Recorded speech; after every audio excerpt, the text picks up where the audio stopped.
कभी सोचा है सिर्फ एक सब्जेक्ट, सिर्फ बायोलॉजी आपको नीट में कहाँ से कहाँ लेके जा सकता है। मैं भी इस फेज से गुजरा हूँ। वो प्रेशर, वो फियर ऑफ बैकलॉग और हर तरफ से आते हुए सवाल, क्या मैं इतनी सारी चीजें याद कर पाऊंगा? क्या मैं आउट ऑफ एनसीईआरटी क्वेश्चंस को टैकल कर पाऊंगा? क्या वो मेरी अप्रोच रहनी चाहिए जिससे कि असर्शन रीजन क्वेश्चंस को मैं इजीली कर पाऊँ? क्या मेरा माइंडसेट होना चाहिए बायोलॉजी पेपर को अटेम्प्ट करते वक्त जिससे कि मैं इजीली 340 प्लस स्कोर कर पाऊँ? Hello everyone, myself Ashish Sanwal, currently a third year MBBS student in ACMS New Delhi. तो काफी सारे बच्चे मुझसे गए थे कि भैया बायोलॉजी के लिए कैसा रोड मैप लेके आओ, इसे फॉलो करके हम बायोलॉजी के अंदर इजीली 340 स्कोर कर पाए। अगर पेपर दोबारा से नीट 2025 के जैसा आता है जिसमें आउट ऑफ एनसीईआरटी क्वेश्चंस थे, असर्शन रीजन क्वेश्चंस थे, मैच द फॉलोइंग टाइप जैसे बड़े बड़े क्वेश्चंस आए थे, मैं आपके लिए कंप्लीट 9 मंथ की एक स्ट्रेटेजी लेके आया हूँ। इसे फॉलो करके मैंने खुद नीट 2021 में 350 स्कोर किया था और दोबारा से नीट 2022 के अंदर मैंने फिर से 350 स्कोर किया था। और मैं इस वीडियो में आपको ये भी बताऊंगा कि आपको कौन से टीचर से पढ़ना है जो आपके बायोलॉजी के अंदर कंसेप्ट क्लियर करेंगे, out of NCERT questions reality में आते कहां से हैं और उनको अटेम्प्ट करने के लिए आपका कैसा माइंडसेट रहना चाहिए, असर्शन रीजन क्वेश्चंस को अप्रोच करने का क्या तरीका होना चाहिए, आपको एनसीईआरटी कैसे पढ़नी है। जो सारे टॉपर्स कहते हैं एनसीईआरटी लाइन टू लाइन पढ़ो, उस लाइन टू लाइन का मतलब क्या होता है, कैसे एनसीईआरटी को एक्टिव रिकॉल करके सारी चीजों को याद करना है, वो मैं सारी चीजें इस वीडियो में बताने वाला हूँ। इस वीडियो को बिना स्किप किए कंप्लीट देखना और मैं आपको ये अश्योरिटी दिलाता हूँ, अगर आप इस स्ट्रेटेजी को ब्लाइंडली फॉलो करते हो तो विद इन 1 वीक जो आपका स्कोर 250 या 200 के पास आ रहा होगा, वो इजीली आपका स्कोर 320 प्लस आने लगेगा आपके अगले ही मॉक टेस्ट में। तो चलिए स्टार्ट करते हैं वीडियो को। बायोलॉजी के अंदर 3 चीजें बहुत इंपॉर्टेंट है। सबसे पहली अंडरस्टैंडिंग, उसके बाद लर्निंग, उसके बाद रिविजन। आपको टॉपिक की अंडरस्टैंडिंग क्लियर नहीं होगी, आपको नहीं पता होगा कि ये चीजें जो हो रही हैं बायोलॉजी के अंदर ये किस वजह से हो रही हैं, तब तक आप उस चीज को अच्छे से नहीं समझ पाओगे और अच्छे से नहीं समझ पाओगे तो आप उसको याद नहीं कर पाओगे। और जब तक आपको चीजें याद ही नहीं हुई है, आप उसको कितनी बार रिवाइज कर लो वो आपको लंबे समय तक याद नहीं रहेंगी और आप एग्जाम के अंदर भी उन चीजों के भूलोगे। तो बायोलॉजी के अंदर जो सबसे इंपॉर्टेंट चीज आती है वो आती है अंडरस्टैंडिंग, की आप जो टॉपिक पढ़ रहे हो उसकी आपको कंसेप्चुअल क्लियरिटी होनी चाहिए। अगर कंसेप्चुअल क्लियरिटी हो गई तो आप उसको अच्छे से याद कर पाओगे और एक बार आपको वो चीजें याद रह गई तो रिवीजन में आपको काफी कम टाइम लगेगा, इजीली एक चैप्टर को कई बार रिवाइज कर पाओगे। सबसे पहले हम आते हैं स्टेप वाइज अप्रोच पे। तो सबसे पहले क्या करना है, आपको सबसे पहले लेक्चर देखना है। आप कुछ बच्चे कहेंगे कि सर हम ऑफलाइन में पढ़ते हैं, कुछ कहेंगे ऑनलाइन में पढ़ते हैं। ऑफलाइन वालों की ये दिक्कत आती है कि सर हमारे जो टीचर है वो आउट ऑफ एनसीईआरटी बहुत ज्यादा पढ़ाते हैं। तो देखो मैं यही कहूंगा, जो आउट ऑफ एनसीईआरटी तुम्हें टीचर पढ़ा रहा है ना, उसमें कुछ इंपॉर्टेंट पॉइंट्स होते हैं जो आपकी अंडरस्टैंडिंग के लिए इंपॉर्टेंट है। आप उन पॉइंट्स को एनसीईआरटी के ही अंदर रखो, लेकिन आपका जो मॉक टेस्ट होगा कोचिंग के अंदर उसके अंदर आपको ये ध्यान रखना है कि जितने भी एनसीईआरटी के क्वेश्चन है, मान लो 90 क्वेश्चन आते हैं तो उसके अंदर 80 क्वेश्चन एनसीईआरटी से ही रहेंगे, चाहे वो ऑफलाइन मॉक टेस्ट भी क्यों ना हो आपकी कोचिंग के अंदर। तो आपके वो 80 क्वेश्चंस हैं वो सही होने चाहिए। अगर 10 क्वेश्चंस आउट ऑफ एनसीईआरटी आ रहे हैं और वो गलत भी हो रहे हैं तो कोई दिक्कत वाली बात नहीं है, लेकिन आपको ये जरूर होना चाहिए कि मेरे 80 क्वेश्चंस गलत नहीं हो सकते, मेरे 80 क्वेश्चंस एग्जैक्ट एनसीईआरटी से आ रहे हैं तो वो सही होने ही चाहिए। तो जो टीचर आपको ज्यादा आउट ऑफ एनसीईआरटी पढ़ा रहा है आप उसके बस इंपॉर्टेंट पॉइंट अपनी एनसीईआरटी में मार्क कर लो। और अब बहुत सारे बच्चे ऑनलाइन भी पढ़ते हैं, तो ऑनलाइन में सबसे बेस्ट टीचर कौन है वो मैं आपको इस वीडियो के लास्ट में बताऊंगा। आप अगर उनसे पढ़ते हो तो वो आपको ये भी बताएंगे कि आउट ऑफ एनसीईआरटी ज्यादा कितना है और कहां से क्वेश्चंस आ सकते हैं। वो आउट ऑफ एनसीईआरटी बहुत ज्यादा नहीं पढ़ाते, वो बस इतना पढ़ाएंगे जहां पे एनटीए वाले अप्रोच कर सकते हैं और वहां से क्वेश्चन दे सकते हैं। इस वीडियो के लास्ट में मैं आपको वो टीचर्स भी बताऊंगा। उसके बाद आता है नोट्स। आपने लेक्चर देख लिए, लेक्चर के बाद जो सबसे इंपॉर्टेंट काम है नोट्स। अगर आप फ्रेशर हो तो आपको नोट्स जरूर से जरूर बनाने हैं। फ्रेशर मतलब अगर आप 12th क्लास में हो तो आप जरूर से जरूर नोट्स बनाओ, क्योंकि वो आपकी बोर्ड्स में भी हेल्प करेंगे, आपकी राइटिंग स्किल्स अच्छी होंगी, आपके बोर्ड्स में भी अच्छे मार्क्स आएंगे। लेकिन जो ड्रॉपर है मैं उनको बिल्कुल सजेस्ट नहीं करूंगा कि आप बायोलॉजी के अंदर नोट्स बनाओ, क्योंकि आप बायोलॉजी ऑलरेडी पढ़ चुके हो, आप 1-2 बार नोट्स पहले ही बना चुके होगे। तो आप बायोलॉजी के अंदर क्या करोगे, जो भी एक्स्ट्रा पॉइंट्स है उनको एड ऑन कर लो अपनी एनसीईआरटी के अंदर। ये आपको बेनिफिट देगा क्योंकि आप एनसीईआरटी पढ़ रहे हो और एड ऑन पॉइंट्स को आप वहीं पे पढ़ लोगे, आपको अलग से कोई नोटबुक बनाने की नीड नहीं होगी। तो जो भी बच्चे नोट्स बना रहे हैं, जो ड्रॉपर हैं, वो एड ऑन करते जाएं अपनी एनसीईआरटी में, क्योंकि एट लास्ट आपको एनसीईआरटी ही पढ़नी है। आप लास्ट में जाके नोट्स नहीं पढ़ पाओगे क्योंकि आपके पास फिजिक्स भी है, केमिस्ट्री है, वो जो नोट्स होते हैं वो आपको लास्ट में पढ़ने पड़ेंगे। लेकिन बायोलॉजी में आपको सजेस्ट करूंगा कि एनसीईआरटी के ही अंदर आप एक्स्ट्रा चीजें एड ऑन करके रखो, क्योंकि आपको बेनिफिशियल होगा लास्ट में रिविजन करते टाइम। उसके बाद आता है एनसीईआरटी की रीडिंग। तो देखो एनसीईआरटी की रीडिंग करनी कैसे है, पहले सबसे पहले आपने लेक्चर देखा, लेक्चर के बाद आपने नोट्स बना लिए, एनसीईआरटी के अंदर पॉइंट्स एड ऑन कर लिए। अब जहां तक आपके टीचर ने उस दिन पढ़ा दिया आप अपने रूम पे जाओ, घर पे जाओ और एनसीईआरटी की रीडिंग करो उतने ही टॉपिक तक जितने आपको टीचर ने पढ़ाया है। अब एनसीईआरटी की रीडिंग में आपको करना क्या क्या होता है, आपकी जो खाली स्पेस होती है उसके अंदर आपने कोई पैराग्राफ पढ़ा, उस पैराग्राफ का जो भी इंपॉर्टेंट पॉइंट है वो आप उसके साइड में लिख लो, ताकि आपको दोबारा वो पैराग्राफ पढ़ने की नीड ना पड़े। क्योंकि पैराग्राफ एक सेंटेंस में आप पढ़ते जाओगे, चीजें आपको समझ नहीं आएंगी, लेकिन जब आप उन्हीं चीजों को पैराग्राफ से एक्सट्रैक्ट करोगे और खुद से लिखोगे तो आप देखोगे कि आपको चीजें याद हो रही हैं। और जब नेक्स्ट टाइम आप बायोलॉजी की रीडिंग करने आओगे उसी पेज पे, तो आप बस वो पैराग्राफ को नहीं पढ़ोगे, आप साइड में जो पॉइंट्स लिखे हैं उनको पढ़ के आप पूरा याद कर लोगे। ये काफी इफेक्टिव मेथड है। मैं भी ऐसे ही करता था कि जो भी पैराग्राफ में लिखा हुआ है मैं उसको खाली जगह में लिख लेता था और एक फ्लो चार्ट के मेथड में लिखता था, ताकि मेरे को चीजें रिवाइज करने में ईजी हो। और कीवर्ड्स, जो कीवर्ड्स होते हैं वो भी मैं वहीं पे लिख लेता था, क्योंकि क्वेश्चंस हमेशा कीवर्ड से ही बनते हैं। तो आप ऐसे पैराग्राफ एनसीईआरटी को रीड मत करो, पहली बार रीड कर रहे हो तभी से उसके एक्सट्रैक्ट पॉइंट्स निकाल लो और साइड में लिख लो। उसके बाद आता है note down extra points out of NCERT in NCERT. जो भी आपको टीचर बता रहा है कि ये इंपॉर्टेंट पॉइंट है, आप उसी को एनसीईआरटी के अंदर लिख लो। ये सबसे बेस्ट मेथड है, आपको अलग से कहीं और लिखने की जरूरत नहीं है। स्टिकी नोट्स बनाओ, एक्स्ट्रा पॉइंट्स लिखो और एनसीईआरटी के उसी पेज पे चिपका लो। आपके लिए बहुत ही हेल्पफुल होगा। जब आप रिवाइज करोगे इजीली सारी चीजों को कवर कर पाओगे, जो आपके टीचर ने पढ़ाई है वो भी, और जो एनसीईआरटी के अंदर गिवन है वो भी। उसके बाद आता है लर्निंग। लर्निंग बहुत जरूरी है बायोलॉजी के अंदर। आपने सब कुछ कर लिया लेकिन लर्न ही नहीं किया टॉपिक को। आप आए, आपने एनसीईआरटी रीड की, हाइलाइट्स बना लिए, पॉइंट साइड में लिख लिए, लेकिन आपने उनको लर्न ही नहीं किया। लर्निंग और करनी क्या होती है, किन वर्ड्स को लर्न करना आपको होता है।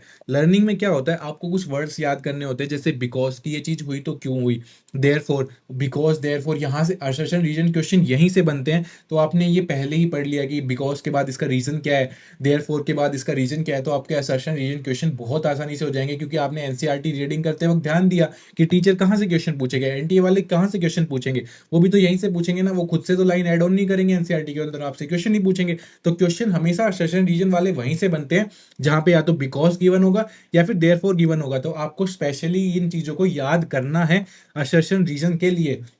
उसके बाद most important up, below, only, most, some, all, ये बहुत इंपॉर्टेंट कीवर्ड्स हैं। यही आपके क्वेश्चन को विद इन सेकंड करने वाले होते हैं। नीट के अंदर जो क्वेश्चंस आते हैं बायोलॉजी के अंदर, वो चार ऑप्शन सेम लगेंगे आपको, लेकिन उन सेम क्वेश्चंस के अंदर जो सबसे चेंज कीवर्ड होगा, सम, ऑल, मोस्ट, ओनली, ये सारी जो चीजें हैं यही चेंज करता है एग्जामिनर, और बच्चा इन्हीं को इग्नोर करता है। इनको इग्नोर नहीं करना होता। आपको जो कहते हो ना कि बार बार सर एनसीईआरटी की लाइनें पढ़ ली लेकिन याद ही नहीं हो रही, आपको सब कुछ याद नहीं करना, आपको बस ये कीवर्ड्स याद करने हैं कि इस लाइन से पहले सम आ रहा है, कि some animals are like this, all animals are like this. तो आपको ये ऑल, सम, ओनली, मोस्ट, ये चीजें याद करनी है और आपको ये याद करनी पड़ेंगी। ये कीवर्ड्स याद करने के बाद एक बार क्वेश्चन सोल्व कर लेना, भले ही नीट पीवाईक्यू आप इतने इजीली कर पाओगे जो आपने पहले आज तक नहीं किए होंगे एनसीईआरटी रीडिंग लगाने के बाद।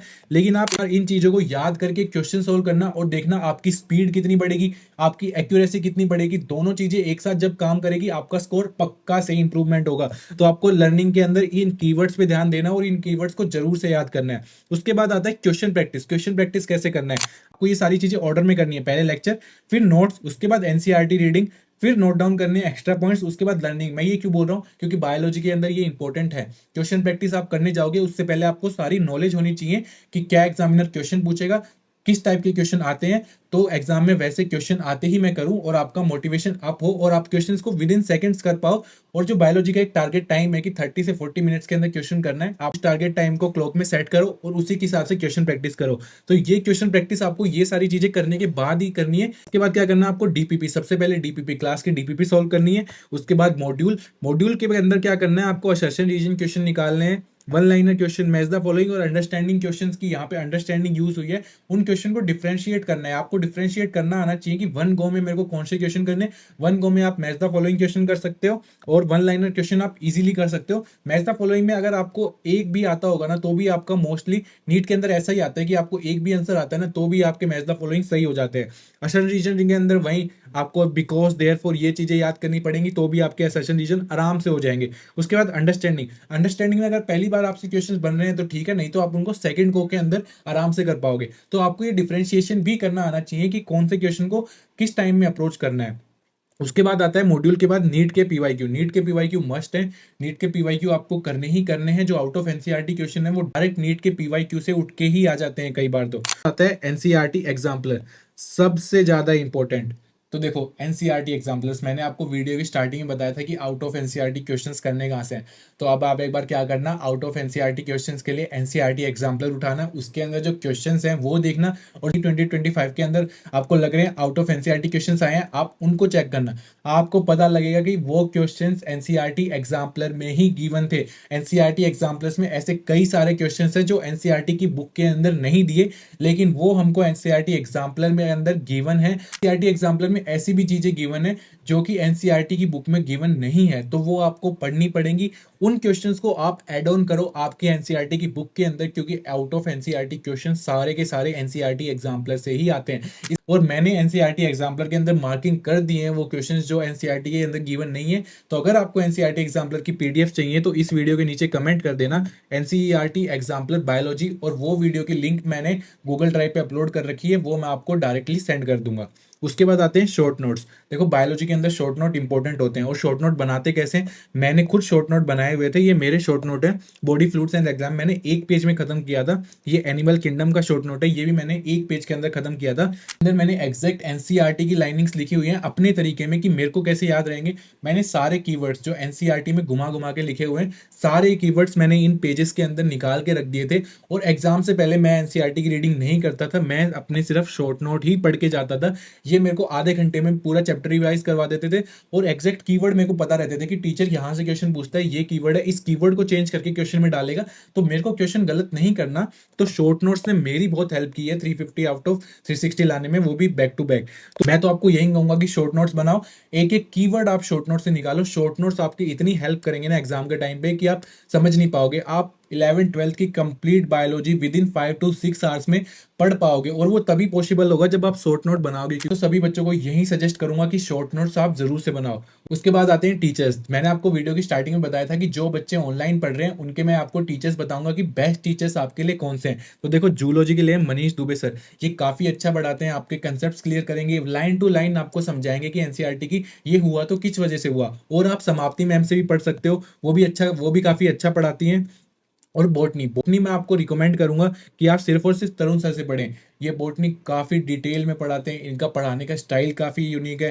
ये आपको क्लास के अंदर ही चीज़ें याद करवा देंगे, आपको दोबारा से याद करने की जरूरत नहीं होगी। इन्हीं के लिए मैं आपको कहूंगा कि सिर्फ आप तरुण सर पे रिलाई करो, वो आपके जो कंसेप्ट है बॉटनी के वो क्लियर कर देंगे।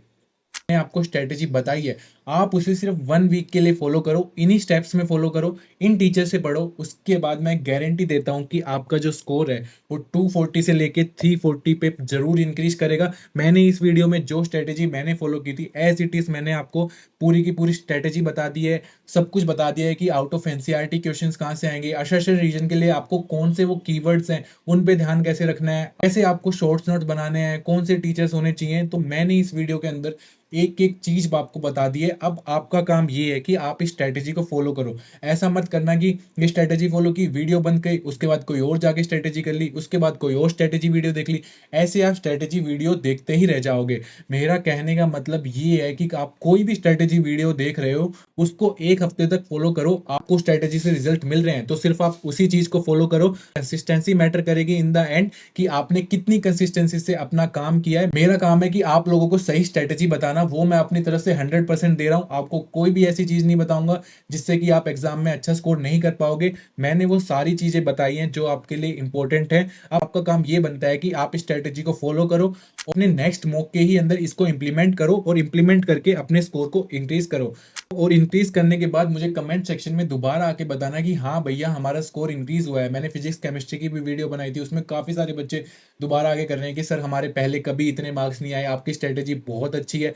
तो मैं भी यही चाहता हूँ कि आप बायोलॉजी के अंदर भी इसको इंप्लीमेंट करो और मुझे दोबारा से आके बताना कि हाँ सर मेरे मार्क्स सच में इंक्रीज हुए हैं। तो थैंक यू यार, अगर आप इस वीडियो में अभी तक बने हुए हो तो चैनल को लाइक एंड सब्सक्राइब कर देना। मैं आपके लिए और भी ऐसी डिटेल स्ट्रेटेजी वीडियो लेके आने वाला हूँ जिससे जो आपका स्कोर है वो बहुत इंप्रूव करेगा। और अगेन थैंक यू यार, एंड चैनल को लाइक एंड सब्सक्राइब जरूर कर देना।